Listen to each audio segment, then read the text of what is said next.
શ્રી ગણપતિજીના ચરણોમાં કોટી કોટી વંદન। આજે આપણે સામા પાંચમ વિશે વાર્તા કરીશું। આજે છે ભાદરવા સુદ પાંચમ એટલે કે સામા પાંચમ। આ દિવસને ઋષિ પંચમી પણ કહે છે। આજે સપ્તર્ષિઓનું ધ્યાન ધરવાનું હોય છે, આથી પાપો નષ્ટ થાય છે। આ તિથિ પિતૃઓ અને 7 ઋષિઓને સમર્પિત છે। આજે ખાસ મા અરુંધતી અને સપ્તર્ષિઓની પૂજા કરવી, જેનાથી પાપો નાશ થઈને પુણ્ય પ્રાપ્ત કરી શકાય છે। હવે આગળ આપણે આ વ્રતની વિધિ વિશે જાણીશું। આ વ્રત કરનારે સવારે વહેલા ઉઠી જવાનું, અઘેડાનું દાંતણ કરવાનું, માટી ચોળીને નહાવાનું, આમળાની ભૂકીથી માથું ચોળીને માથા બોળ નહાવાનું, આખો દિવસ ઉપવાસ કરવાનો, ખાવામાં સામો ખાવો તથા ફરાળ લેવું, અનાજનો દાણો એ ખાવાનો નહીં, મહાદેવજીની પૂજા પ્રાર્થના કરવાની। આમ 5 વર્ષ સુધી સામા પાંચમનું વ્રત કરવાનું, પછી તેનું ઉજવણું કરવું। ઉજવણામાં શક્તિ મુજબ બ્રાહ્મણોને ભોજન કરાવવું, દાન દક્ષિણા આપવી અને સપ્ત ઋષિઓનું અરુંધતી સહિત પૂજન કરવાનું। હવે આપણે વાર્તા કરીશું। પહેલાંના સમયમાં એક ગામમાં એક બ્રાહ્મણ તથા બ્રાહ્મણી રહેતા હતા। ગામના પાદરે ભગવાન શંકરના મંદિર પાસે આ બ્રાહ્મણનો આશ્રમ હતો। આજુબાજુના ગામમાંથી અને એ ગામના બાળકો આ આશ્રમમાં આવીને બ્રાહ્મણ ગુરુ પાસેથી વિદ્યા પ્રાપ્ત કરે। આ બ્રાહ્મણ બ્રાહ્મણીને સંતાનમાં એક પુત્ર હતો તથા એક પુત્રી હતા। દીકરી નાની ઉંમરે વિધવા થયેલી, તેથી માતા પિતાની પાસે જ આશ્રમમાં રહે। એક દિવસ આશ્રમના છોકરાએ જોયું કે એક ઝાડ નીચે બહેન પડ્યા છે। પાસે જઈને જોયું તો તેમના આખા શરીરે કીડા પડ્યા છે।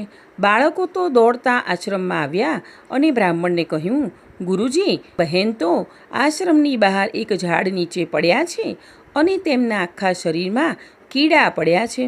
બાળકોની વાત સાંભળી બધા આશ્રમની બહાર જ્યાં બહેન પડ્યા છે ત્યાં આવ્યા અને જોયું તો ખરેખર બાળકોની વાત સાચી હતી। બહેનને ઉઠાવીને આશ્રમમાં લાવ્યા। પછી બ્રાહ્મણ ગુરુજીએ ધ્યાનમાં જોયું તો પોતાની પુત્રી પરભવમાં એક વણિકની સ્ત્રી હતી અને સ્ત્રીનો રજસ્વાલા ધર્મ પાળતી નહોતી। તદુપરાંત આસપાસમાં સ્ત્રીઓ જ્યારે માસિક ધર્મ પાળે તો આ બાઈ તેઓની મશ્કરી કરે અને તેથી આ ભવમાં તે વિધવા થઈ અને રજસ્વલા ધર્મ નહીં પાળતી હોવાથી તેના શરીરમાં કીડા પડ્યા। ધ્યાનમાં સર્વે હકીકત જાણી બ્રાહ્મણે પોતાની પત્નીને બધી વાત કહી। પત્નીએ કહ્યું, ત્યારે તો મારી દીકરી અત્યારે પરભવના કર્મોનું ફળ ભોગવી રહી છે, પણ નાથ, ગમે તેમ તોય આપણી દીકરીનું દુઃખ મારાથી જોઈ શકાતું નથી, માટે તેના એ કર્મોનું નિવારણ કાંઈક તો હશે જ ને?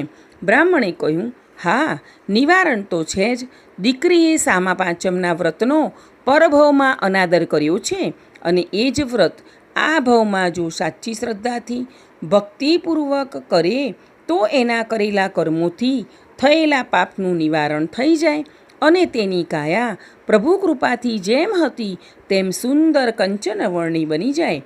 દીકરીએ માતા પિતા વચ્ચે થતી આ સર્વ વાત સાંભળી, તેથી જ્યારે તેના માતા પિતા તેની પાસે આવ્યા ત્યારે બોલી, પિતાજી, મેં બધી વાત સાંભળી છે, માટે હું સામા પાંચમનું વ્રત શ્રદ્ધાથી કરીશ, માટે આપ મને તેની વિધિ કહો।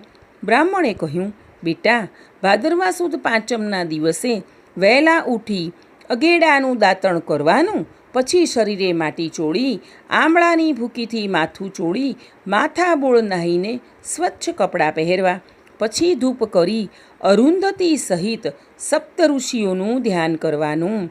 આમ સામા પાંચમની કથા વાંચવાની, કહેવાની કે સાંભળવાની, ભોજનમાં સામો લેવાનો, ફળ ફળાદી ખાવાના, ઉગાડેલું અનાજને ખાવાનું નહીં અને પછી મહાદેવજીના મંદિરે જવાનું, ભગવાનના દર્શન કરવાના।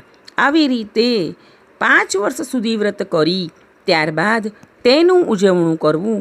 ઉજવણામાં અરુંધતી સહિત સપ્ત ઋષિઓનું પૂજન કરવાનું, બ્રાહ્મણોને ભોજન કરાવી દાન દક્ષિણા આપવી, બહેને તો વિધિ પ્રમાણે વ્રત કર્યું. 5 વર્ષ પછી તેનું ઉજવણું કર્યું અને બહેનને વ્રત ફળ્યું. તેની કાયા ખરેખર કંચનવર્ણી બની ગઈ. હે સપ્ત ઋષિ મુનિઓ, જેવા આપ બહેનને ફળ્યા તેવા સહુને ફળજો. 5 વર્ષ પછી ઉજવણું કર્યા બાદ જીવન પર્યંત આ વ્રત કરવાનું હોય છે. આ કથા અહીં પૂર્ણ થાય છે. બોલો સપ્ત ઋષિઓની જય, માં અરુંધતીની જય. મને સાંભળવા બદલ આપ સૌનો ખૂબ ખૂબ આભાર. આગળના વિડીયો જોવા માટે આપણી આ ચેનલને લાઈક, શેર અને સબસ્ક્રાઈબ કરજો. આપણે સૌ હંમેશા ખુશ અને નિરોગી રહીએ તેવી પ્રભુના ચરણોમાં પ્રાર્થના.